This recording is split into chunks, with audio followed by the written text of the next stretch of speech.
So I'm driving around working for a home care providing corporation, and a blind lady looks me directly in the eyes and she says, most of the nurses who come in here, and she was visited daily for wound care, most of the nurses who come in here, they do my wounds and then they leave without saying a word.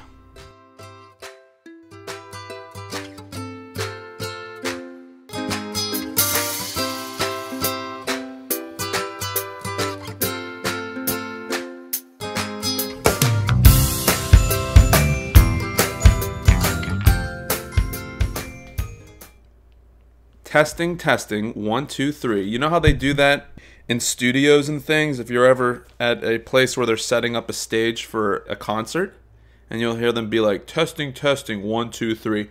Well, I'll tell you what, folks, I don't want to waste your time, so I'm kind of like, while I'm sharing the wisdom and the stories and all that good stuff, I'm also doing some testing on my equipment. Right now I'm using a new microphone. It's called the Yeti Blue.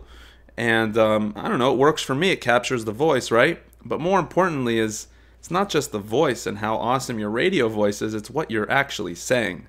So I'm trying to provide some real value over here. I want to tell you why I'm so thankful. Okay, first of all, I'm thankful. I'm always thankful. If you're spending time from your day listening to this podcast, you are awesome. I thank you. This could not happen without your support, and I am so thankful. Enthusiastic response, so cool. Okay, let me tell you something. This podcast is, oh, by the way, my name is Dove Marcus. I'm the director of spiritualnursing.com and Healthcare Raw podcast. And I'm just a very enthusiastic person when I'm doing things that I'm passionate about. And I'm obviously passionate about my healthcare patients. So let me tell you, this podcast is so unique. It's unique because, for several reasons.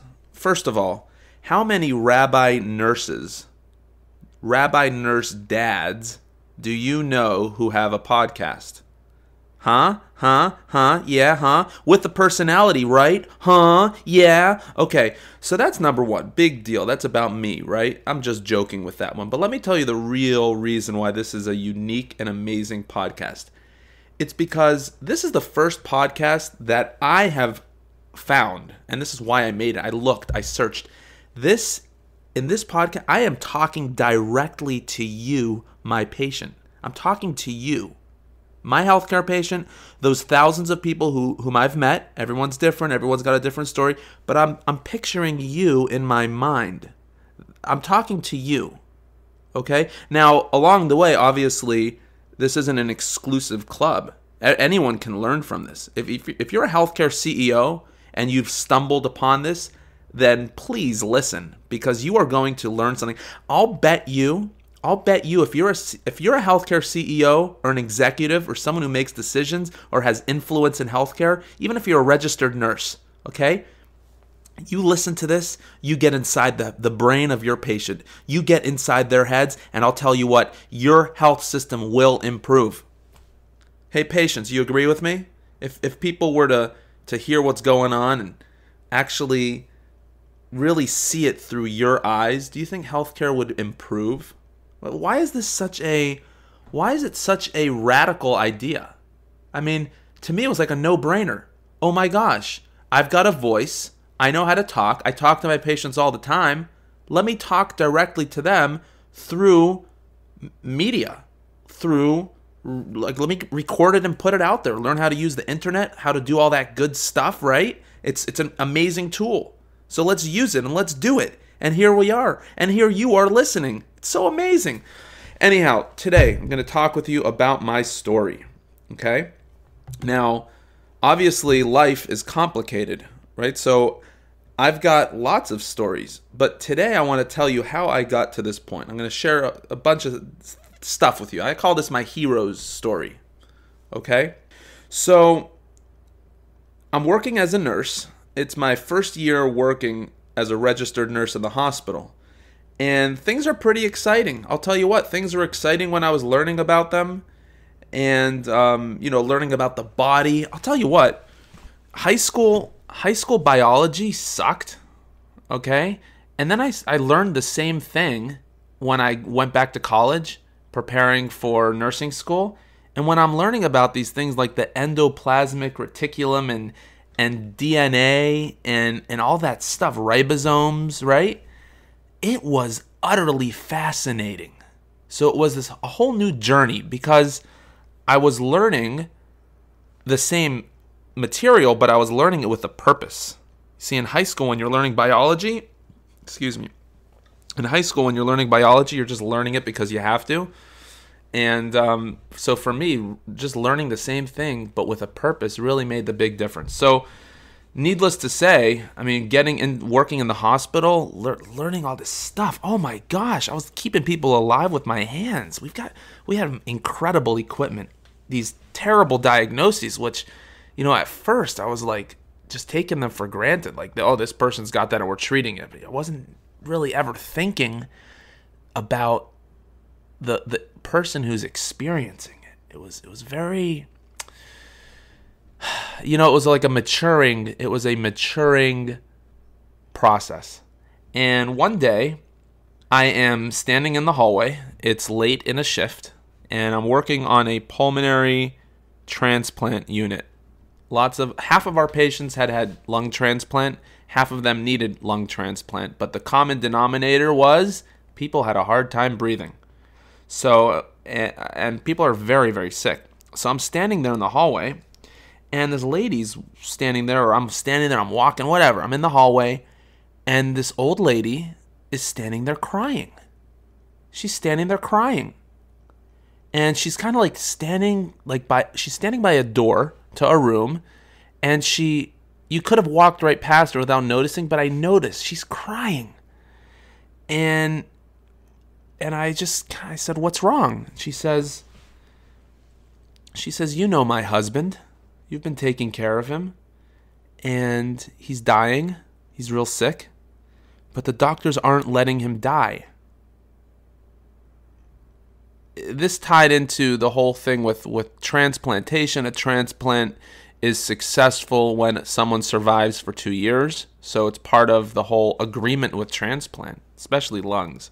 It's messy stuff, guys. Those doctors are going to do whatever they can to keep you alive for 2 years, even if things start going south, right? And here's this guy. It just wasn't working. It just wasn't working.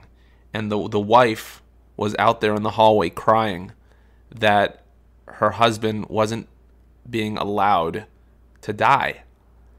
And there was something about that. I mean, there's a lot more that I can discuss about it, but there was something about that which really hit me. It kind of hit me in the gut.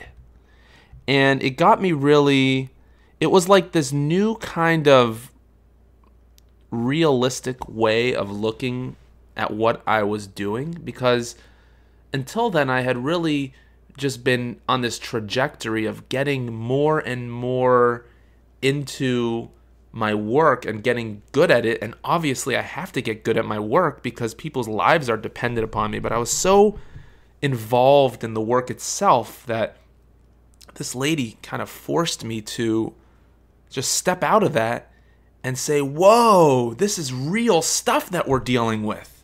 This is real.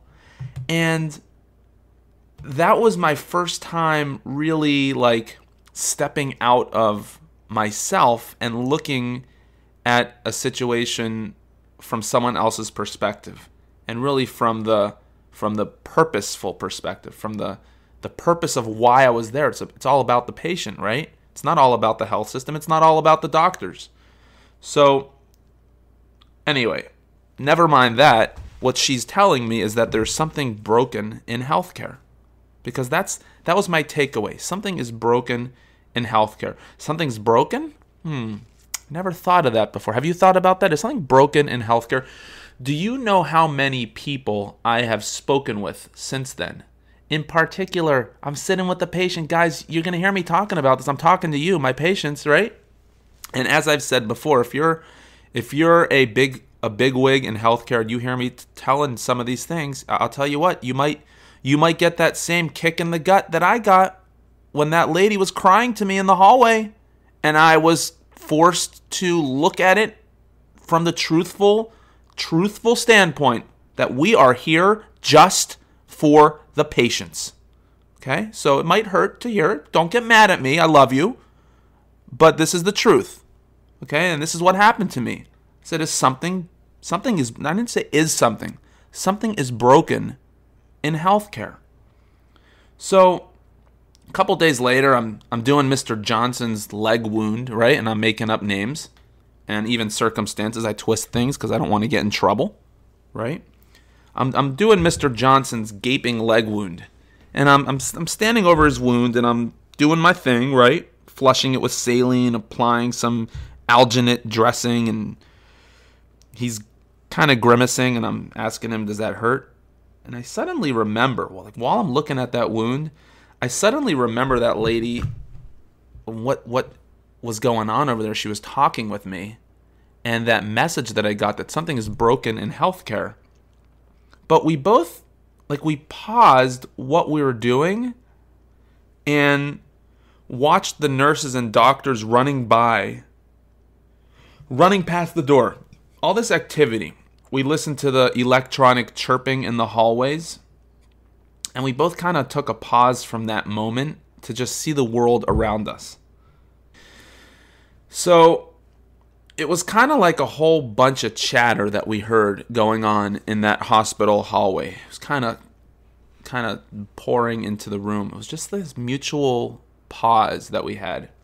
It's very powerful. People are doing their tasks. Most of those tasks are critical. Hey, look, I am not the one who is going to get on here, get influence, and start saying the hell with Western medicine. No, I'm not. That's not me, guys. That is not me. I do what I do. I'm cool with it. I'm not an anti-establishment kind of person. No. I've saved people's lives. Transplantation is essentially a good thing, right? So, still, we took a pause from everything that was going on. And it seemed like there was a certain lack of general consciousness as to what everyone on that unit were really doing, right? What were they actually doing with these poor people? I'm going to go to work and I'm going to work, right? But what about the people? And as they referred to him or her, the patient, right? But suddenly, I found myself locked into this frenzy of doing things and protecting our butts from being sued and giving everyone every single option. It was like an ocean, right? Suddenly, I was face to face with the true subject matter. What's the true subject? What is the subject? Who is the subject of healthcare? It's the people lying in the beds. Mr. Johnson. It was that lady who was crying to me. It was her husband. Still, I couldn't find much peace. And it was only a couple years later that I found myself working in home care. Now, home care is different than the hospital. Okay, home care is just very different because it's more people focused. It's more people focused. Now I need to be very clear because it depends really on I'm referring to something very specific because home care itself is not people focused. It's company focused. It's all about the company. It's all about the documentation. You'll hear me talking about that. But so when I say it's people focused, it's I'm going into your house. I'm a guest in your home. So this is about you. And that was one of the reasons I got into home care. Not everyone looks at it that way, by the way. So, in fact, according to many opinions, it's worse than the hospital. But I'm still trying to offer you just trying to show you my thought, how I view things. So in home care, you're seeing people as they are, living in their own homes. So I'm driving around working for a home care providing corporation, and a blind lady looks me directly in the eyes, and she says, most of the nurses who come in here, and she was visited daily for wound care, most of the nurses who come in here, they do my wounds, and then they leave without saying a word. They leave without saying a word. Come into my house, leave without saying a word. Do you need me to tell you that again? because this lady was unique in a certain way. She had Alzheimer's and she was living alone, okay? Not severe, but half the time I was there, she just like kind of wasn't a couple of, how do you say it? A couple of chocolate chips short of a chocolate chip cookie. And all of a sudden she had this, and she was blind, right? But she looks me in the eyes and she tells me that people come in and they don't even talk to her. And this was like the lady in the hallway in the hospital, like times 20. Okay, because it was weird. It was like all of a sudden I'm talking with this seer. She had something that she needed to share this with me. It was almost like a spiritual thing. It's like I had to be told this. So she tells me that no one really cares about her. I mean, that's how they come in here, like she's a piece of meat, and they do her wound and then they leave. And gosh, I told her on the spot, I said, Mrs. P, whatever I want to call her, I want to tell you that the day I forget about my patients is the day I quit my job. And I am determined that beyond a doubt, I will change America's approach to healthcare. That's what I told her. I said, I'm going to change something. I'm going to do something awesome. Okay? I'm going to change the way we look at healthcare. So what do I do? What can I do to begin the work of repairing the ailing state of healthcare? So I start writing. I start writing furiously. Start spiritualnursing.com, which I had started that website blog earlier. I didn't really do much with it. And it kind of like turned into pretty much nothing because I never really knew how to package it and send it across the internet. So I think that I could tackle the problem through, let's say, the buzzword spirituality. At least that's what I thought, right? Oh, spirituality kind of turns me on, right? This girl runs up to me I'm giving a speech at University of Pittsburgh. She runs up to me afterwards. She's like, I love spirituality. And I'm like, huh? Like, right? Okay, so that works for some people. And yes, I am, it is all about spirituality, but I'm very aware of the fact that everyone's got their own. Spirituality is a very nuanced term. It means different things for everyone.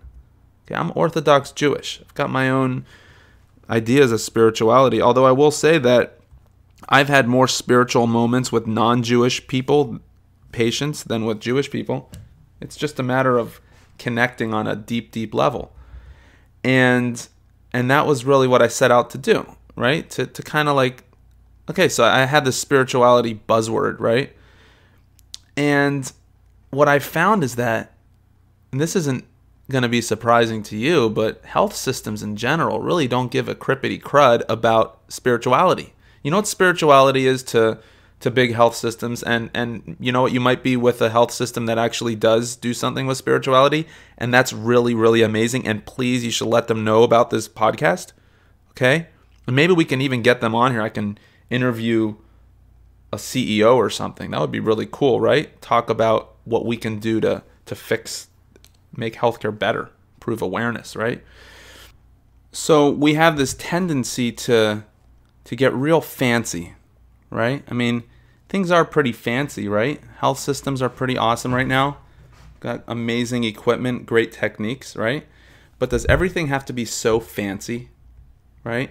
And so what I did was, as I wrote furiously and I brainstormed this whole spirituality and healthcare idea, I made a couple of realizations. I realized, number one, okay, that as long as I'm being myself, as long as you are being you, you are going to be okay. You are going to succeed.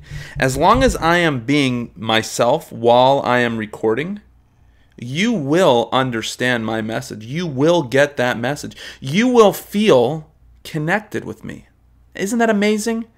Because as time went on, and I realized that just blogging and putting things on Facebook and even starting a YouTube channel and putting just these messages, I had these positive messages, personal messages,